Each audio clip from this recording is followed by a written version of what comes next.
Durante siglos resonaron los gritos de la multitud romana, el acero chocando contra el acero, y la arena tenida con la sangre de los hombres que luchaban por algo males que la vida luchaban por la gloria. En el corazón del Imperio Romano, los gladiadores no eran simples esclavos, eran leyendas vivas. Su destino estaba escrito en la arena, bajo los ojos implacables del público y del emperador. Cada combate era un espectáculo de brutalidad, honor y muerte. Hoy viajaremos al pasado a una época donde el valor se medía con una espada. Estos son los 10 gladiadores más famosos de Roma.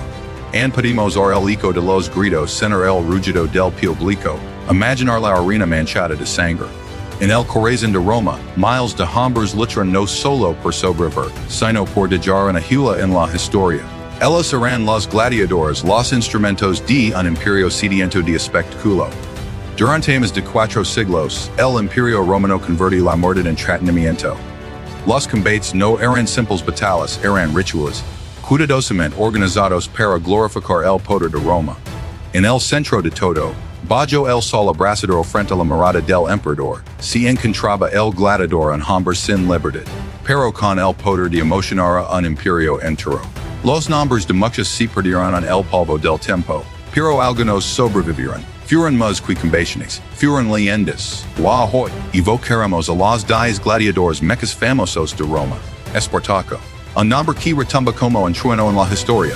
Nacido esclavo, entrenado para matar, terminó liderando la mayor rebelión contra Roma. Miles de hombres lo siguieron, inspirados no por promesas sino por su pura determinación. Su revuelta fue aplastada, pero su historia queda escrita para siempre. En el Roma vio su propio refugio poder, ambición y temor.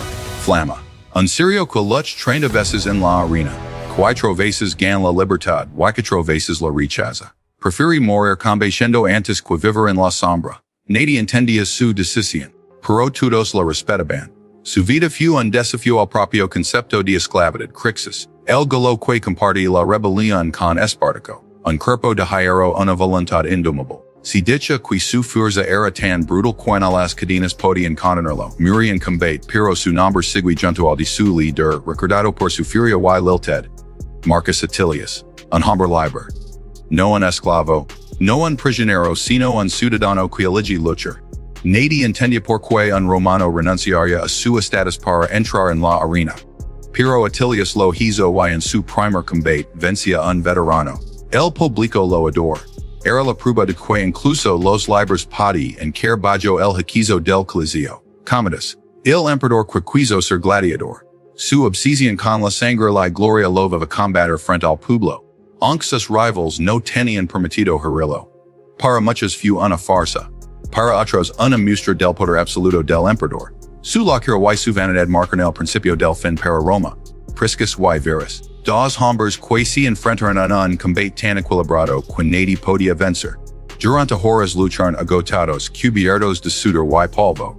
Cuando ambos se rindieron mutuamente, el emperador Tito hizo algo jamás visto. Los declaró vencedores a los dos. Fue el único empate honorable en la historia del Coliseo. Carpóforo, el cazador de bestias, no luchaba contra hombres, sino contra criaturas salvajes traídas de todos los rincones del imperio.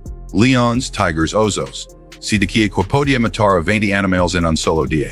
Su valentía era casi sobrehumana, y el público lo adoraba por ello. Era la personificación del dominio de Roma sobre la naturaleza spiculus. Favorito del emperador Nerón. Recibía oro, propiedades, incluso esclavos. Era más rico que muchos senadores. Pero cuando Nerón que su cert también terminó. Se dice que fue ejecutado junto a su amo, víctima de la misma corrupción que lo había elevado. Hermes, famoso por su técnica. Los poetas lo describían como un bailarín de la rápido elegante mortal. Sus combates eran pura estrategia. No era la fuerza lo que lo hacía temible, sino su mente. Cada movimiento era calculado, cada golpe, una elección. Tetraites, su nombre aparece en los muros de Pompeya, en grafitis escritos por admiradores. También en vestigos haladas en Britannia y Germania. Era una celebridad internacional en una época sin prensa ni retratos. Su fama vajamos lejos que cualquier legión romana. Así era la arena. Un lugar don la vida y la muerte se cruzaban en cuestión de segundos. Los gladiadores sabían en que cada combate podía ser el último, pero aún así entraban con la cabeza en alto. No había redención. no hobby esperanza. Solo la morada del público y el poder del emperador. Il coliseo era más cuidra. Era el refugio de un imperio que vivía para el poder y la sangre. 50,000 personas gritando el sonido de las espadas, el olor del miedo y del sudor. All en circulo de arena Roma mostraba su verdadera alma. Hoy solo cuadrinas. Las gretas están vacas el polvo cubre los pasillos, y el eco de los combates se ha convertido en silencio. Pero las sombras de esas hombres siguen allí. Invisibles esperando. El figo del coliseo no se extinguido. Arden la memoria de la historia. Porque mientras recordemos sus nombres, los gladiadores de Roma seguirán luchando eternamente en la arena del tiempo. Entre los muros desgastados por los siglos and resuena el eco de una multitud que gritaba por sangre. En aquel tiempo, Roma no solo conquistaba territorios, conquistaba el alma de su propio pueblo a través del espectáculo. Y en el centro de ese espectáculo estaban los gladiadores. No eran héroes por elección. Muchos fueron esclavos, prisioneros de guerra, hombres arrancados de sus hogares. Otros, en cambio, fueron ciudadanos libres que, impulsados por la ambición o la desesperación, entran voluntariamente en la arena. En Roma, el combate no era solo entretenimiento, era una representación del poder. El poder de la ciudad, el poder del emperador, el poder de decidir quién merece vivir, quién debía morir. En las profundidades del anfiteatro, los gladiadores esperaban su turno. El aire estaba cargado de miedo y de sudor. El sonido de las cadenas, el murmullo de la multitud, el olor de la sangre seca. Sabían que al cruzar esa puerta, su destino quedaba selado. No había misericordia, no había escapatoria. Solo arena, acero y el rugido del pueblo romano. El pueblo exigía espectáculo, y Roma se lo daba. Día tras día los juegos se convertían en una coreografía de muerte. Los gladiadores eran entrenados para matar, pero también para impresionar. Cada movimiento, cada golpe, cada caída debía ser un acto digno de los dioses. Los más hábiles sobrevivían. Los más valientes se convertían en leyenda. El coliseo, con su estructura imponente, era el corazón del imperio. A más de 50,000 personas observaban si hombres luchaban hasta la extenuación. Los emperadores utilizaban esos combates como un instrumento político mantener al pueblo entretenido, distraído, satisfecho. Pan y cerca. Decían mientras el pueblo gritaba por sangre. Roma seguía gobernando en silencio. Los gladiadores eran clasificados según su estilo de combate. Había queens portaban redes y tridentes, otros escudos y espadas cortas. Algunos luchaban contra hombres, otros contra bestias salvajes. Y cada tipo representaba una parte del alma romana, la disciplina, la ferocidad, la resistencia. Pero detrás de los títulos y las armas, todos compartían la misma realidad, la vida pendía de un hilo. Cada enfrentamiento era un juicio público. Cuando un gladiador cayó, el público decidía su destino. Un pulgar hacia arriba o hacia abajo. En cuestión de segundos, el valor de un hombre podía ser reducido a un simple gesto. Los emperadores miraban impasibles mientras las vidas se extinguían al ritmo del clamor. Para Roma la sangre era un lenguaje. Los gladiadores hablaban con su sufrimiento, y el público escuchaba con fascinación. Cada muerte alimentaba el miedo de la ciudad eterna. Si deca al contemplar la mortagina, el pueblo comprendía su propio poder y su fragilidad. Los messias libres de estos hombres eran tratados como ídolos. Tenían seguidores esculturas, e incluso sus nombres se escribían en las paredes de las tabernas. Las mujeres les roban flores, los comerciantes vendían figuras con sus rostros. La gloria de un gladiador podía durar un instante, pero ese instante era suficiente para alcanzar la mortalidad. Aún así, detrás de la fama el dolor era constante. Las heridas nunca se cicatrizaban del todo. Los cuerpos eran marcados por el hierro, y las mentes por el miedo. La arena no perdonaba, y cada combate dejaba una cicatriz más profunda que la anterior. Los médicos del ludes hacen lo posible por mantenerlos en paz, pero sabían que su destino final siempre sería el mismo. En los entrenamientos, los instructores antiguos gladiadores enseñaban la única lección que importaba sobrevivir. No había honor sin vida, y no había vida sin espectáculo. La disciplina era férrea, las reglas claras. Los errores se pagaban con sangre. Juan así pisa la brutalidad, los gladiadores mantenían una forma de dignidad. En su mundo el valor era la única moneda real. Quien mostraba miedo, moría rápido. Quien luchaba con coraje, para ganarse la misericordia del público y quizzes under la libertad. Pero esa libertad para la mayoría era un espejismo que se desvanecía en la arena. Con el paso del tiempo, los jugos se hicieron más crueles. Los emperadores competían entre sí para ofrecer espectáculos más grandes, más sangrientos. Miles de hombres y animales morían en un solo día. Roma celebraba la muerte como si fuera arte. Y entonces, lentamente, la llama se apaga. Con la caída del imperio, el coliseo quad en silencio. Las gradas vacías, la arena cubierta de polvo. Pero el eco de los combates no desaparece. Hoy, entre las piedras del coliseo para escucharse el rumor lejano de las multitudes. Los gladiadores fueron víctimas y verdugos. Fueron si móviles de un tiempo en el que la vida humana tenía un precio y la muerte era espectáculo. No eran héroes ni santos ni monstruos. Eran hombres atrapados en un sistema que los convertía en leyenda. El fuego del coliseo ya no ilumina la noche romana. Pero en cada sombra, en cada ruina, persiste la memoria de aquellos que lucharon por un instante de existencia bajo la mirada de un imperio que exigía sangre para sentirse eterno. Aquel fuego no era solo de antorchas ni de sol. Era el fuego de la multitud. Del deseo de ver sangre, de la necesidad romana de espectáculo. En el círculo de piedra, los gladiadores se convirtieron en leyenda, en símbolo de la fuerza y de la fragilidad humana. Roma los observaba, los aclamaba, los olvidaba. Hoy viajamos atrás en el tiempo una era don la muerte era entrenamiento, y el valor, una moneda más. En el centro del imperio, los gladiadores eran hombres destinados a luchar, algunos por deber, otros por gloria y algunos por simple supervivencia. Entre miles que murieron sin nombre, días destacaron. Días cuyos nombres cruzaron siglos. Espartaco, un esclavo tració un soldado que dio en desgracia, convertido en el mayor símbolo de rebelión contra Roma. Su fuerza no solo estaba en sus brazos, sino en su mente.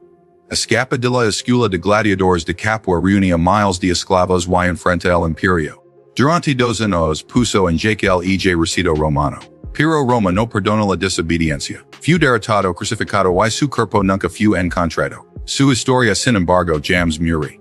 Flamma, nacido en Siria, lucha en más de 30 combates. Era invencible. 4 veces gan su libertad, 4 veces la rechazar. Nadie sabe por qué. Tal vez el ruido de la arena era lo único que entendía. Tal vez la gloria, aunque sangrienta, era mejor que el silencio de la libertad. Muri como había vivido con una espada en la mano y la multitud gritando su nombre. Crixus el Gallo, famoso por su fuerza brutal y su espíritu indomable. Fu compañero de Espartaco en la rebelión, pero su destino se separó pronto. Crixus que en batalla, pero su ferocidad fue tal que incluso los romanos lo recordaban con respeto. En los muros de Roma, su nombre era susurrado como el del Camping Gallo. Marcus Atilius, un hombre libre que elegía la arena por voluntad propia. Nadie lo obligó, nadie lo compró. En su primer combate, durada a un veterano experimentado. Roma lo ama por eso era, un símbolo extraño, un ciudadano que fuera la lucha la comodidad. En una época donde la sangre era el espectáculo más puro. Atilius encarnaba la ambición romana en su forma más cruda. Commodus, un emperador que quiso ser gladiador, no por necesidad sino por ego. Bajo la arena con la seguridad de quien sabía nadie se atrevería a matarlo. Sus combates eran teatro, pero aún así miles acudían para verlo. Roma aplaudía aunque todos sabían que la sangre era falsa. Sin embargo, la imagen del emperador en la arena cambia el significado del poder. Roma misma se había convertido en su propio espectáculo. Priscus y virus. Dos gladiadores enfrentados iguales en fuerza, iguales en honor. Lucharon tan intensamente durante tanto tiempo, que el emperador Tito decidió algo inusual. Los declaró vencedores a ambos. Por primera y única vez, dos hombres salieron vivos juntos de la arena. No hubo vencedor ni vencido. Solo respeto mutuo, una ovación que retumba en el coliseo como un trueno. Carpóforo. No luchaba contra hombres, sino contra bestias. Leones, tigres, osos, todos caen ante él. Su habilidad para sobrevivir parecía sobrehumana. En una sola jornada se decía mata 20 animales. El público lo llamaba domador de la muerte. Aunque su cuerpo terminó desgarrado. Su fama se extendía más allá de las fronteras del imperio. Spiculus. El favorito del emperador Neron. Roma lo adoraba y Neron lo recompensa con riquezas, casas, servientes. Pero el favor imperial es tan inestable como el fuego. Quando neran que, spiculas también que con él. Si dice que suicidi antes de ser capturado. So gloria termindan siempre terminaban las glorias romanas en la oscuridad. Hermes, nadie se movía como era rápido, elegante little.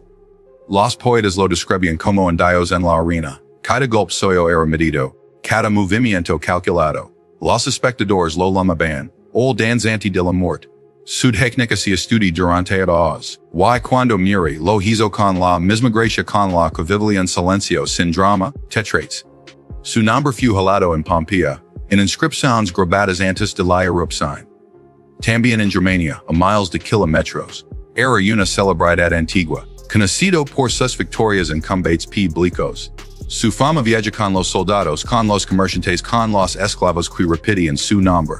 Un gladiador conocido no solo en Roma, sino en todo el mundo romano. 10 nombres. 10 hombres que compartieron un destino luchar hasta el final bajo el rugido del Coliseo. Algunos por libertad, otros por oro. Algunos por simple necesidad. Pero todos, sin excepción, fueron devorados por la misma Roma que los aclamaba. El Coliseo ancials vacío silencioso. Las piedras que una vez vibraron con los gritos del pueblo hoy guardan solo ecos. Sin embargo, escucha con atención.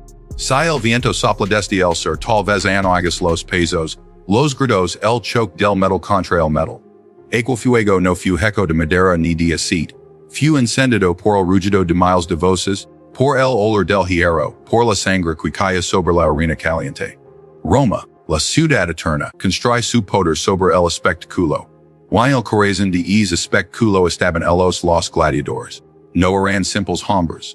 Eran propiedad, eran sacrificio, eran símbolos. En una sociedad que veneraba la fuerza y despreciaba la debilidad, los gladiadores representaban la might entre el hombre y la bestia. Cada combate era una ceremonia. Un ritual en el la muerte no era tragedia sino entretenimiento. Bajo el sol del mediodía el Coliseo se llenaba de gritos. Desde las gradas senadores, comerciantes y esclavos observaban el mismo espectáculo. En la arena, no había clases sociales, solo sobrevivientes. Cada golpe de espada cada era un recordatorio de lo que Roma valoraba por encima de todo el dominio. El poder la gloria moment ni antes del olvido. Espartaco fue uno de ellos. Un tracio que rebel contra su destino. Su historia no comienza en la arena, sino en la rebelión. Líder a miles de esclavos en una guerra que estreña a Roma. Durante un tiempo desafía al imperio mismo pero como todos los que se alzan contra Roma, termin crucificado, su cuerpo dejado como advertencia. Sin embargo, su nombre nunca fue borrado. En la arena o fuera de ella, Espartaco personifica la lucha inevitable entre el hombre libre y la autoridad absoluta. Flamma el sirio eligió otro camino. Luchi más de 30 veces. 4 veces le ofrecieron la libertad y 4 veces la riqueza. No buscaba la vida fuera del Coliseo, porque su existencia ya pertenece al combate. Su historia muestra el lado más oscuro del honor romano. El deseo de morir bajo la mirada del público, porque en Roma morir bien era más importante que vivir largo. Crixus el Gallo fue compañero de Espartaco, un guerrero de fuerza brutal temido incluso por sus aliados. Su nombre se convirtió en sin nemo de poder. Murió en batalla como muchos sin tumba, sin canto pero su historia vieja, cantada por aquellos que lo vieron pelir. Marcus Atilius fue diferente, no nació esclavo. Era un hombre libre que eligió la arena. En su primer combate vencía un veterano. El Popolo en un mundo donde la sangre movía a las masas, un ciudadano que bajaba voluntariamente al foso se convertía en una curiosidad, un héroe por voluntad. Carpóforo enfrenta algo más que hombres, lucha contra bestias, leones, tigers, osos. Se dice que podía matar 20 en una sola jornada. El pueblo lo admiraba, pero Roma lo consumía. Cada día exigía más sangre, más espectáculo. La ciudad pedía sacrificios y los gladiadores respondían. Priscus y veras fueron distintos, no por su fuerza sino por su respeto mutuo. Lucharon hasta el might sin rendirse, sin traicionarse. El combate fue tan igualado que el emperador Tito los declaró vencedores a ambos. Por un instante, Roma vio algo que no comprendía honor sin muerte, victoria sin derrota. Fue un gesto raro y quizás por eso inolvidable. Spiculus fue el favorito de Nerón. Un esclavo convertido en ídolo imperial. Recibí riquezas, casas esclavos.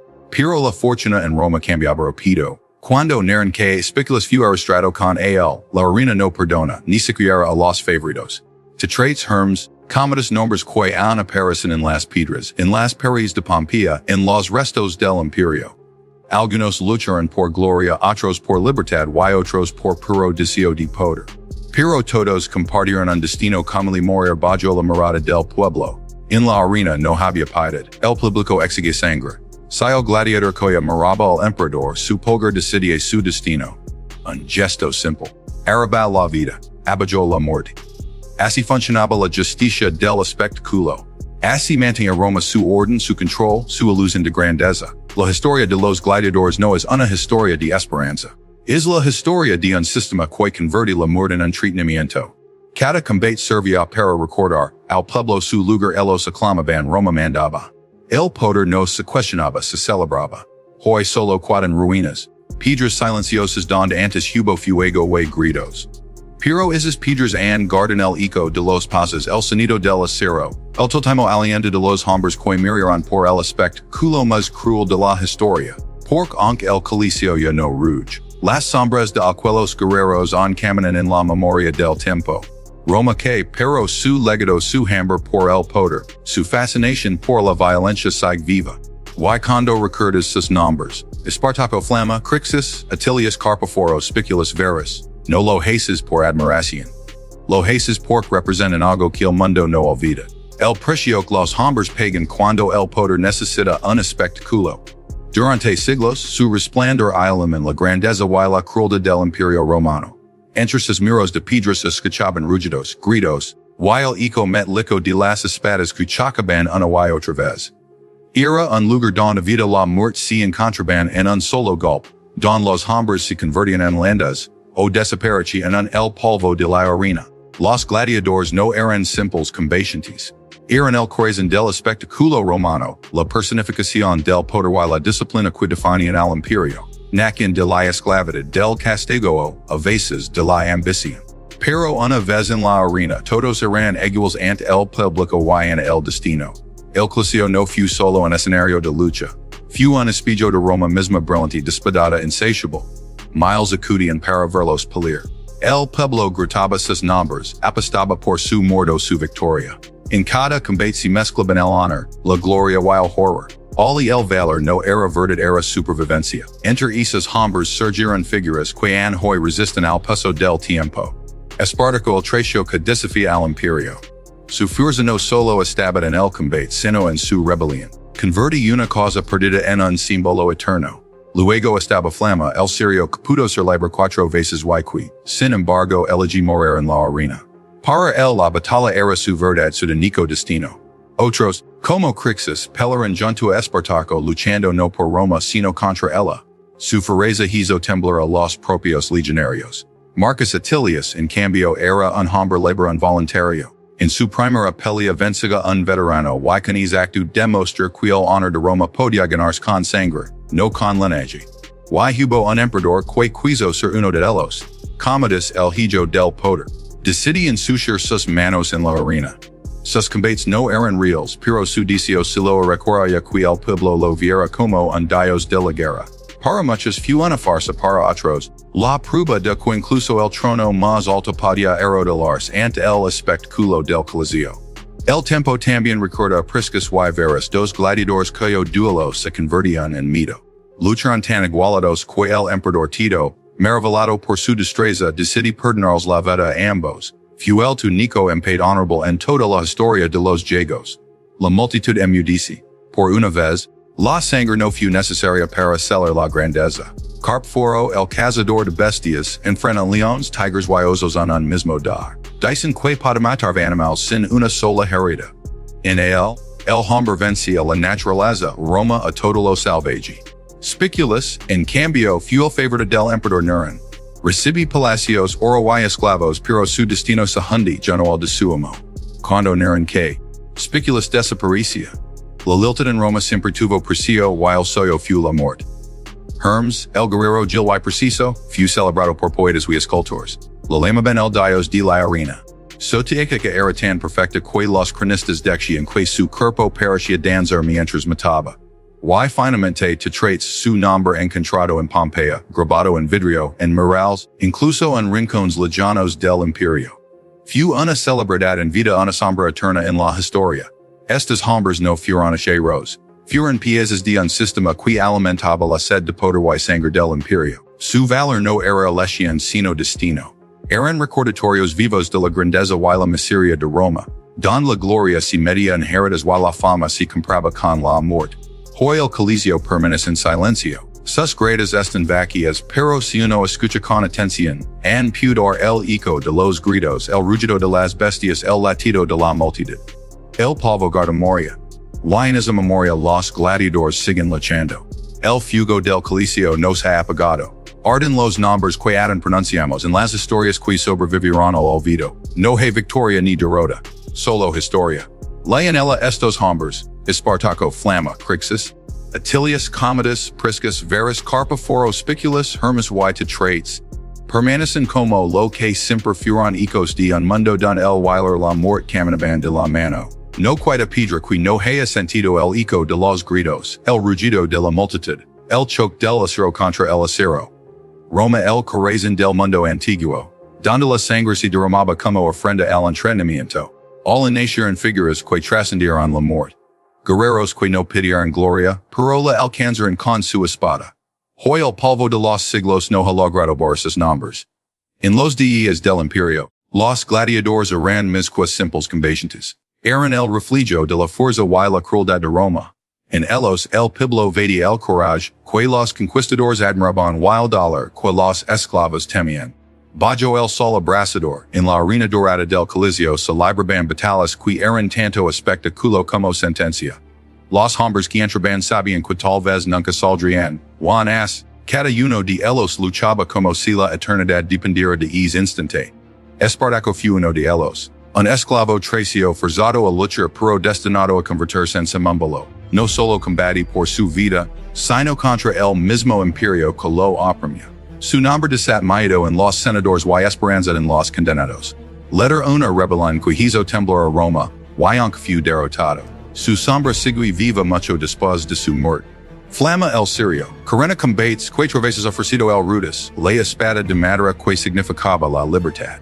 Cuatro veces la rechaza. ¿Por qué? Quizás porque su identidad ya no existe fuera de la arena. Era un hombre que había dejado de pertenecer al mundo común. Elegí mora como gladiador antes que vivir sin propósito. Su historia se contaba en los banquetes de los patricios como un ejemplo del espíritu romano elevado al extremo. Crixus el galo, salvaje indomable brutal. Su fuerza no tenía igual, y su furia lo convertía uno de los más temidos. Luchando Espartaco y que como muchos de los sayos no en el Coliseo, sino en los campos abiertos de Italia. Roma escribí su final, pero no pudo borrar su furia de la historia. Marcus Attilius fue distinto.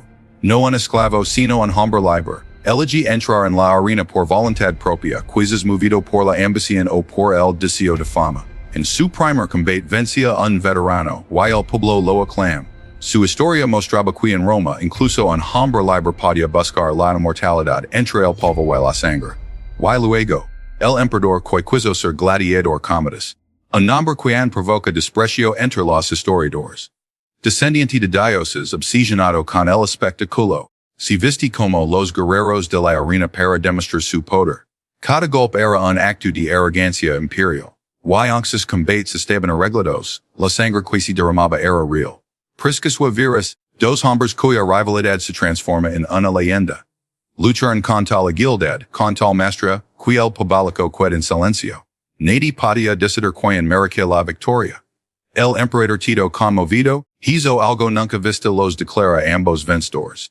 Fue el túnico empate glorioso del Coliseo, un momento en el que el honor supera la muerte. Carpóforo el cazador de bestias, enfrente leones, tigres, osos, sin temer nada.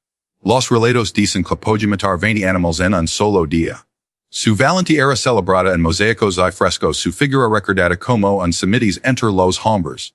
Spiculus favorito de Nern. Mientras muchos gladiadores vivían en la pobreza, él disfrutaba de casas, servientes y oro. Era el refugio del Caprico imperial. Pero cuando Nern que su suerte se extinguió con él, Roma no perdonaba Hermes, el agil, el veloz. Poetas romanos lo describieron como casi divino, un guerrero cuya técnica deslumbraba. En un mundo de fuerza bruta, él representaba el arte de la precisión. Tetraites conocido incluso fuera de Roma. So nombre fue jalado grabado en muros de Pompeia y Germania. Era un fenómeno, una celebridad del mundo antiguo. Cuando su espada se alzaba las multitudes rugían. Diez nombres sombras de una era en la que la vida se decidía en segundos. Ellos no buscaban misericordia, ni la ofrecían. Cada combate era un sacrificio en el altar del poder. El coliseo no era solo un edificio, era un símbolo. Alles y mezclaban el honor y la barbarie, la grandeza y la decadencia de Roma. Hoy las piedras están en silencio. Las arenas ya no se tienen de rollo. Pero el eco de aquellos pasos el sonido del metal. Las voces de miles de espectadores, resuenan en la imaginación del tiempo. Porque aunque Roma que sus gladiadores nunca desaparecieron del todo. Escucha bien estas historias, porque en ellas no hay esperanza ni redención. Solo el piso del pasado fruto de la historia y el rugido lejano de un imperio que adoraba la sangre tanta como la gloria. Y mientras recordemos sus nombres el fuego del coliseo seguirá ardiendo.